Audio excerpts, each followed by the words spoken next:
ಸಾಲಿಗ್ರಾಮದಲ್ಲಿ ನೆಲೆ ನಿಂತ ಶ್ರೀಮದ್ ಯೋಗಾನಂದ ನರಸಿಂಹ ದೇವರನ್ನು ತಮ್ಮ ಗುರುಗಳು ಅಂತ ಭಾವಿಸಿಕೊಂಡು ಬಂದಂಥ ಒಂದು ವಿಶಿಷ್ಟ ಪರಂಪರೆ ಉಳ್ಳ ಬ್ರಾಹ್ಮಣ ಸಮಾಜವೇ ನಮ್ಮ ಕೂಟ ಮತಸ್ಥ ಬ್ರಾಹ್ಮಣರು.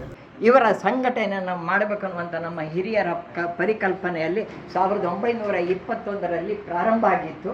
ಅದು ಕಾರ್ಯರೂಪಕ್ಕೆ ಇಳಿದದ್ದು 1953ರಲ್ಲಿ ಕೂಟ ಮಹಾಜಗತ್ತು ಸಾಲಿಗ್ರಾಮ ಎನ್ನುವ ನಾಮಧೇಯದೊಂದಿಗೆ ನಾವು ಕೂಟ ಮತಸ್ಥ ಬ್ರಾಹ್ಮಣರೆಲ್ಲವೂ ಒಗ್ಗೂಡಿದವು. ಆ ಸಂದರ್ಭದಲ್ಲಿ ಮೊದಲು ನೆಲೆ ಕಂಡದ್ದು ಈ ಕೋಟ 14 ಗ್ರಾಮದಲ್ಲಿ ನಮ್ಮ ಕೂಟ ಬ್ರಾಹ್ಮಣರು. ತದನಂತರ ಬದುಕಿನ ಮಾರ್ಗವನ್ನು ಅರಿಸಿಕೊಂಡು ನಾನಾ ಭಾಗಗಳಲ್ಲಿ ಚದುರಿ ಹೋದಂಥವರನ್ನು ಒಗ್ಗೂಡಿಸುವ ಕಾರ್ಯಕ್ರಮ ಈ ಕೂಟ ಮಹಾಜಗತ್ತಿನ ವೇದಿಕೆಯಲ್ಲಿ ಅದರ ಸಂಘಟನೆಯ ತಳದ ಹದಿಯಲ್ಲಿ ಅದನ್ನು ನಾವು ಮಾಡಿಕೊಂಡು ಬಂದವು. ಹಾಗಾಗಿ ಇವತ್ತು ಸಾಲಿಗ್ರಾಮವೂ ಸೇರಿದಂತೆ ಒಟ್ಟು ದೇಶ, ನಮ್ಮ ರಾಜ್ಯ ಹಾಗೂ ಹೊರ ರಾಜ್ಯಗಳಲ್ಲಿ ಸೇರಿ 37 ಅಂಗಸಂಸ್ಥೆಗಳೊಂದಿಗೆ ನಾವು ಕಾರ್ಯವನ್ನು ನಿರ್ವಹಿಸ್ತಾ ಇದ್ದೇವೆ.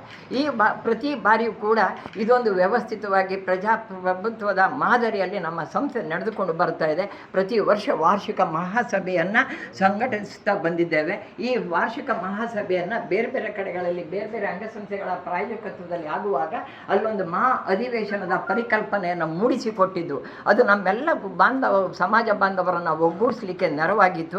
ಈ ಬಾರಿ ಇಂಥದ್ದೊಂದು ಮಹಾ ಅಧಿವೇಶನ ಸಾಲಿಗ್ರಾಮ ಅಂಗಸಂಸ್ಥೆಯ ಆತಿಥ್ಯದಲ್ಲಿ ಶ್ರೀ ಸಾಲಿಗ್ರಾಮದ ಗುರು ನರಸಿಂಹ ಸಭಾಭವನದಲ್ಲಿ ಶ್ರೀ ಗುರು ನರಸಿಂಹ ದೇವಸ್ಥಾನದ ಆಡಳಿತ ಮಂಡಳಿಯ ಸಹಕಾರ ಹಾಗೂ ಕೇಂದ್ರ ಸಂಸ್ಥೆಯ ಮಾರ್ಗದರ್ಶನದಲ್ಲಿ ಸಂಪನ್ನಗೊಳ್ತಾ ಇದ್ದು ಅದು ವಿಶೇಷವಾಗಿ ಒಂದು ಹಬ್ಬದ ರೂಪದಲ್ಲಿ ಹೊರಹೊಮ್ಮುತ್ತಾ ಇದೆ.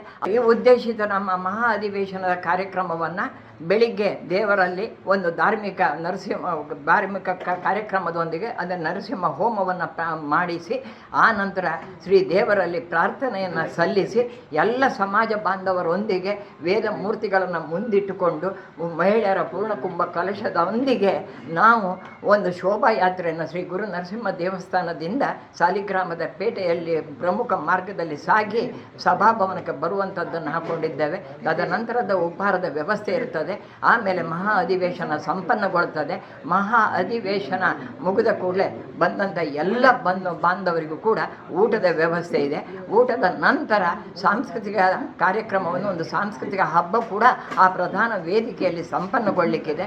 ಮತ್ತೊಂದು ಕಡೆಯಲ್ಲಿ ನಮ್ಮ ವಾರ್ಷಿಕ ಮಹಾಸಭೆ ನಮ್ಮ ಅರ್ಹ ವ್ಯಕ್ತಿಗಳಿಂದ ಕೂಡಿಕೊಂಡು ಆ ವಾರ್ಷಿಕ ಮಹಾಸಭೆ ಕೂಡ ಸಂಪನ್ನಗೊಳ್ಳಿಕ್ಕಿದೆ. ಹೀಗೆ ದಿನದುದ್ದಕ್ಕೂ ಕೂಡ ಸಂಭ್ರಮಿಸುವ ಒಂದು ಕೋಟದವರ ಹಬ್ಬವನ್ನಾದ ರೀತಿಯಲ್ಲಿ ಈ ಮಹಾ ಅಧಿವೇಶನವನ್ನು ನಾವು ಸಂಘಟಿಸಿಕೊಡ್ತಾ ಇದ್ದೇವೆ. ಪ್ರಧಾನವಾಗಿ ಇದು ಕೂಟ ಮತಸ್ಥ ಬ್ರಾಹ್ಮಣರ ಒಂದು ಸಂಘಟನೆ. ನಮ್ಮ ಕೂಟ ಮತಸ್ಥ ಬ್ರಾಹ್ಮಣರೆಲ್ಲರೂ ಕೂಡ ಆ ದಿವಸ ತಪ್ಪದೇ ಭಾಗವಹಿಸಬೇಕು. ಜೊತೆಯಲ್ಲಿ ನಾವು ಈ ಬಾರಿ ಒಂದು ನಿರ್ಧಾರವನ್ನು ತೆಗೆದುಕೊಂಡಿದ್ದೇವೆ.